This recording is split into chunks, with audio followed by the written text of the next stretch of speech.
أعوذ بالله من الشيطان الرجيم بسم الله الرحمن الرحيم الحمد لله رب العالمين الصلاة والسلام على رسولنا محمد وعلى آله وصحبه أجمعين Барлык галәмнәребезне, җир вә күкләребезне юктан бар кылып, һәм шунда булган мәхлукларны, шул хисаптан безләрне дә даим тәрбия кылып торучы булган, безгә биргән нигъмәтләрнең очы-кырыена чыгып булмаган зат, безнең гөнаһларыбызны юучы һәм бихисап әҗр-савапларга ирештерүче Рамазан айларын, Рамазан айында Кадр кичләрен зур нигъмәт итеп бүләк иткән Кыямәт көннең бердән-бер хуҗасы Аллаһ Субханаһу ва Тәгаләнең бер үзенә генә аны чиксез яратудан, ихластан булган хәмд сәнәләребез, мактау улуклауларыбыз булса иде.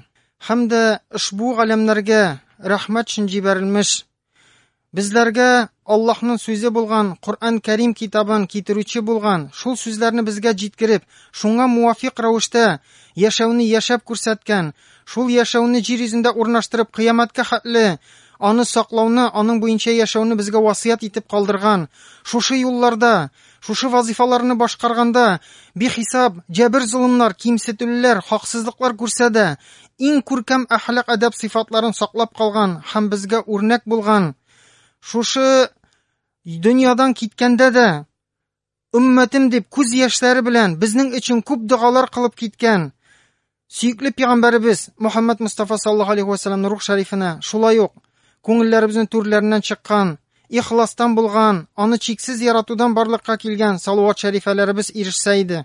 Шулай ук дуга сәламнәребез пәйгамбәребезнең әһле бәйтенә, сахаба кирамнарына, барча анбия һәм мурсалиннарга һәм кыямәткә чаларга изгелектә иярүчеләрнең рух шәрифләренә, шулай ук һәрберебезнең мөселман кардәшләрем, дуга итеп ятучы, без дуга тиешле булган барлык арвахларыбызның рух шәрифләренә ирешеп, алар да шатланып бездән разый булып сөйнеп ятсалар иде. Инде мөселман кардәшләрем, әлхәмдүлилләh, шушы өстебездә зур бурыч булган Рамазан айында тота торган уразаларыбыз үтеп бара. Уразаның соңгы көннәренә ирештек. Инде шушы ураза тәмам булганнан соң мөселманнар кайбер гыйбадәтләр кылалар, шушы Рамазаныбыз камилләшсен, андагы кимчелекләребез юылсын өчен, шушы уразабызны югарылыкка күтәрү өчен шушы гыйбадәтләрне кылалар. Шуларның берсе булып тора, ул закат фитр. Бу әлбәттә безнең өстәге бурыч һәм әлбәттә без аңлаттык, шушы фитр садакасы Аллаһ күрсәткән җирләргә ирешсә генә ул садакалардан, фитр садакасыннан кабул ителә.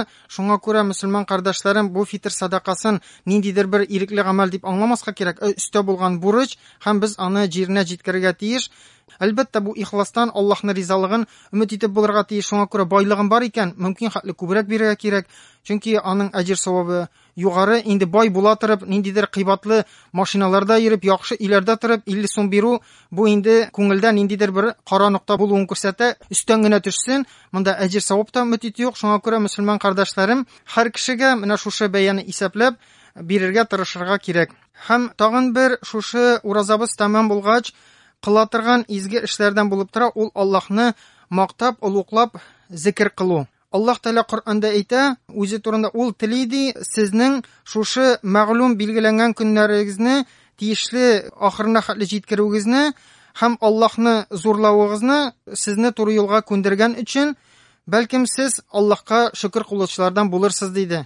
Ягъни Аллаһ Тәала әйтте, шушы уразагызны камилләштерүегезне тели, нәрсә белән һәм Аллаһны зурлавыгызны, шушы бүләкне, ягъни Рамазан айын, шушы ураза гыйбадәтен һәм шушы әҗр-савапка китерә торган гамәл гыйбадәтләрне бүләк итеп биргән аңлап, бәлкем шөкер кылучылардан булырсыз диде. Инде Аллаһ Тәаләне зурларга кирәк. Шушы бәйрәмнәрдә без аны инде Корбан гаетендә дә шулай зурлыйбыз. Ягъни Аллаһу әкбәр, Аллаһу әкбәр, ла илаһа илляллаһу, валлаһу әкбәр, Аллаһу әкбәр, ва лиллаһил хамд дигән сүзләр белән зурларга тиешбез.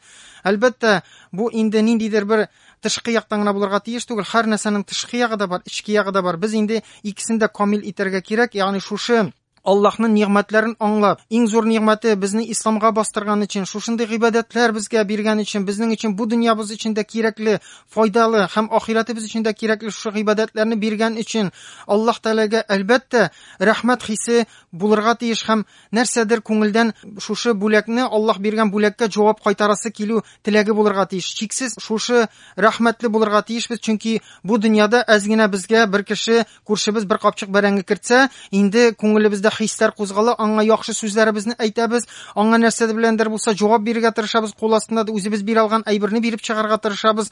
Әле ул дөньядагы бер капчык бәрәңгене яки шундый дөньяви әйберләр өчен безнең күңелебездә шундый хисләр барлыкка килә. Рәхмәт хисләре. Әлбәттә, менә инде безгә биргән ниъмәтенең чиге булмаган зат, шуның хәтле бүләкләр безгә бирә. Әлбәттә, бу хис иң югары ноктада булырга тиешбез. Без Аллаһ Тәгаләгә бик тә рәхмәтле һәм күңелебездә шушындый бер теләк, Аллаһка кайтару, ихластан бу сүзләр ниндидер бер менә шулай әйтелергә тиеш, кабаттау гына булырга тиеш түгел, мөселман кардәшләрем. Ихластан шушы күңелләребездә шушы хисләр белән шушы сүзләрне кабатларга тиешбез. Ягъни анда Аллаһ биек, Аллаһтан башка илаһи юк табыныр зат. Аллаһ биек һәм аңа гына бөтен мактау улуклауларыбыз дип шушы сүзләрнең мәгънәсен аңлап ихластан без аны әйтергә тиешбез. Инде ирләр бу сүзне кычкырып мәчеттә әйтсәләр хәерле, алар тавыш белән, урамда да, өйдә дә, хатын-кызлар исә шушы зикрне эчтән әйтергә тиешләр. Һәм бөтен җирдә, шушы урамнарда, мәчетләрдә Аллаһны зурлап шушы сүзләр ишетелеп торганда һәрберебезнең күңеле күтәрелә, бердәмлек хисе тоя һәм без бәйрәм икәнен тоябыз, шушы көннең бөек бер бәйрәм икәнен тоябыз. Әлбәттә, бу көнне хисләребез тулган булырга тиеш, чөнки һәрберебез бер ай буе куркып торган уразаларыбызны тотып чыгалдык, ниндидер гыйбадәтләр кылалдык, Коръәннәр өстәмә укый алдык. Әлбәттә, сөенәсең шушы Аллаһ каршындагы бурычыңны үтәгәнгә, шушы аҗир савапларга ирешүне өмет итәсең. Әлбәттә, бу көнне бәйрәм хисе булырга тиеш һәм шушы зикр тагын бер кат инде шушы бәйрәм хисен бездә үстерә. Тагын бер шушы уразабыз беткәннән соң, уразабызга камиллек өсти торган, җитешсезлекләрен бетерә торган гыйбадәтләрдән булып тора ул бәйрәм намазы. Бу инде Пәйгамбәрбез саллаллаһу алейһи ва саллям вакытыннан буйрылган гамәл һәм бөтен мөселманнарга Пәйгамбәр саллаллаһу алейһи ва саллям бу намазда катнашырга кушты һәм шулай ук бу хатын-кызларга, ирләргә дә кагыла. Без әлбәттә һәр нәрсәдә Аллаһ Тәгаләгә буйсынырга тиешбез. Чөнки Аллаһ Тәгалә Коръәндә әйтә: "Эй сез иман китергәннәр, Аллаһка буйсыныгыз һәм аның пәйгамбәренә буйсыныгыз, үзегезнең гамәлләрегезне буш кылмагыз" ди. Ягъни Аллаһка буйсыныгыз, пәйгамбәргә буйсыныгыз, аларга буйсынмыйча кылган гамәлләрегезне юкка чыгармагыз ди Аллаһ Тәгалә. Гамәлләрегез мәгънәсез булып калмасын ди. Шуңа күрә без пәйгамбәребезгә саллаллаһу алейһи ва саллямга бу мәсьәләдә буйсынабыз. Пәйгамбәр саллаллаһу алейһи ва саллям шушы гаит намазына хатын-кызларга да йөрергә буйырды. Башка вакытта исә хатын-кызга хәерлерәк өйдә калу, хәерлерәк, ләкин тыелмый хатын-кызга башка вакытта да, әгәр дә аның ире рөхсәт итә икән, шушы мәчетләргә барырга, ниндидер изге эшләрдә катнашырга беркем дә тыялмый.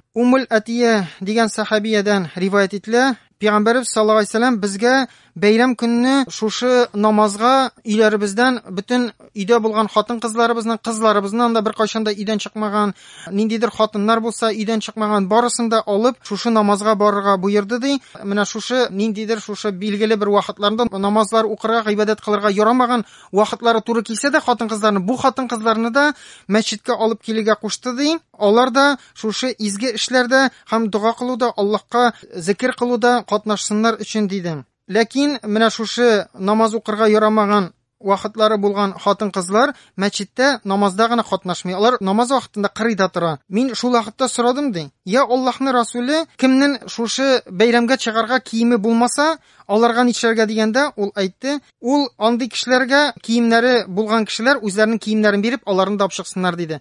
Ягъни Пәйгамбәрбез саллаллаһу алейһи ва саллям киемсез булган хатын-кыз турында сорадылар, чыгарга мөмкинлеге юк, сәбәбе дә бар. Монсы өйдә калсын димәде. Юк, аны да алып чыгыгыз, аңа да шушы киемнәр биреп, аны да алып чыгыгыз диде. Инде монсын инде бүген безгә аңлавы кыен. Безнең инде өйдә кызларыбызны да сакламыйбыз. Элекке шикелле кеше күзеннән кияүгә чыкканчы, элек безнең ата-бабаларыбызда да шулай булган. Кызларны күрсәтмәгәннәр, начар кешеләрнең күзләреннән, начарлыктан аларны саклаганнар җәмгыятьтә булган, һәм кияүгә чыкканчы бер кеше дә аларны күрмәгән. Ләкин менә шундый чираклар булса да, киемсез дигән бөтенләй аңлап булмый инде. Чөнки бездә киемнәребез тулып ята, арты тыгы белән. Шуңа күрә, мөселман кардәшләрем, әлбәттә без бигрәк тә ирләргә кагыла, хатын-кызларыбызны мәчеттән тыярга тиеш түгел. Аллаһ Тәала Коръәндә безгә кисәтте: Аллаһка буйсыныз һәм аның Расулына буйсыныгыз диде. Һәм мөселман кардәшләрем, башка вакытларда да ир кеше хатын-кызны мәчеттән яки ниндидер укуларга йөрүдән, гыйбадәттән тыярга тиеш түгел. Пәйгамбәрбез саллаллаһу алейһи ва сәллям башка вакытта да, шушы вакытларга да мәчетләргә кагылышлы әйтте: Аллаһның кулларын, ягъни хатын-кызларны мәчеткә барудан тыймагыз диде. Бик күп шундый хадисләре бар, тыймагыз диде.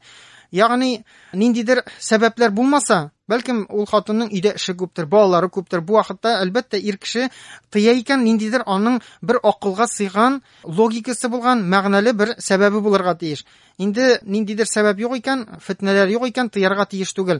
Һәм инде кайберле кешеләр таяна, Гайша анабыз шушы Пәйгамбәр саллаллаһу алейһи ва сәлләмнән әйтте, Пәйгамбәр саллаллаһу алейһи ва сәлләм тыяр иде дип. Ягъни Пәйгамбәр саллаллаһу алейһи ва сәлләм безнең арадан киткәннән соң шушы мәчеткә йөрүдә әзрәк фитнәләр барлыкка килә башлады. Кешеләр инде, яңа кешеләр исламга килде һәм кайбер вакытта яшьләр ниндидер бәлкем сүзләр бер-берсенә әйтешкәннәрдер мәчеттән чыкканда, һәм кызлар да шундый әзрәк фитнәне күргәннән соң Гайша анабыз әйтте, әгәр дә Пәйгамбәр саллаллаһу алейһи ва сәлләм исән булган булса, бәлкем тыйган булыр иде хатын-кызларның мәчеткә йөрүен диде. Ләкин Пәйгамбәр саллаллаһу алейһи ва сәлләм тыймады һәм Гайша анабызның шушы үзеннән чыккан бу фикере безгә таянырга дәлил булмый. Пәйгамбәрбез саллаллаһу алейһи ва сәлләм бөтен нәрсәне алдан күрде, аның шушы әйткән хадисләрендә, безгә әйткән хәбәрләрендә бернинди кимчелек тә юк, һәм шуңа күрә без Пәйгамбәрбез саллаллаһу алейһи ва сәлләмнең сөннәтенә буйсынырга тиеш.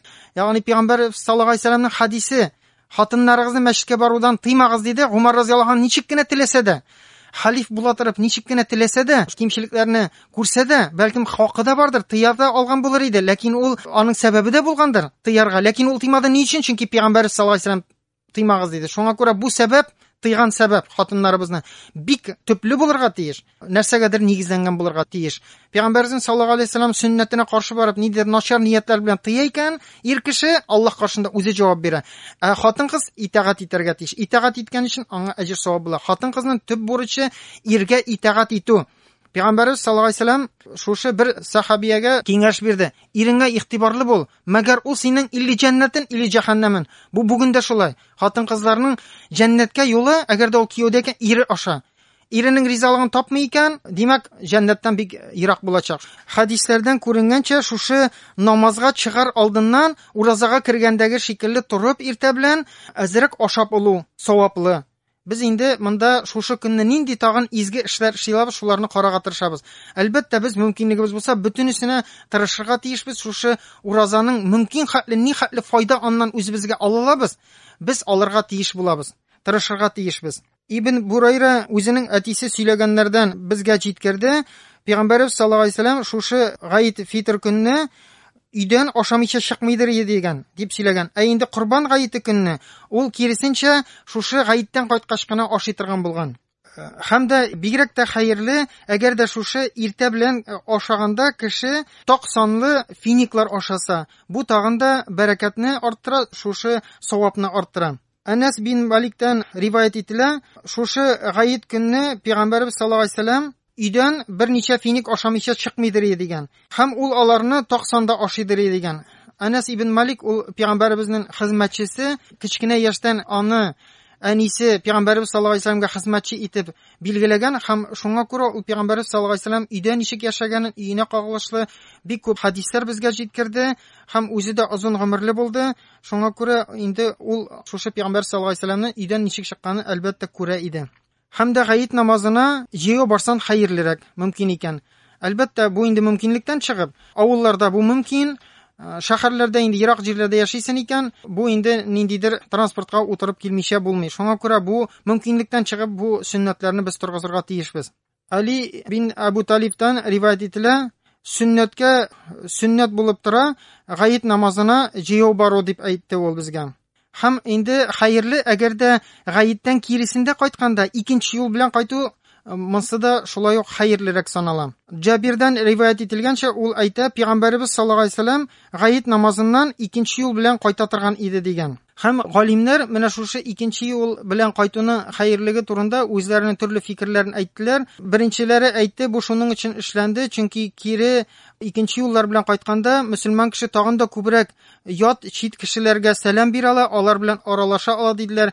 Икенчеләре инде шушы икенче юл белән кайтып, шушы юл кырыенда яшәгән кешеләргә, башка кешеләргә, башка шушы икенче юлны үткәндәге кешеләргә тагын да күбрәк бәрәкәт иңсен өчен, чөнки мөселманнар шушы намаздан Аллаһ Тәгалә рәхмәте белән йөзләре нурланып, ниндидер бер бәрәкәтне алып кайталар һәм шуның белән бүлешсеннәр өчен дип әйтәләр.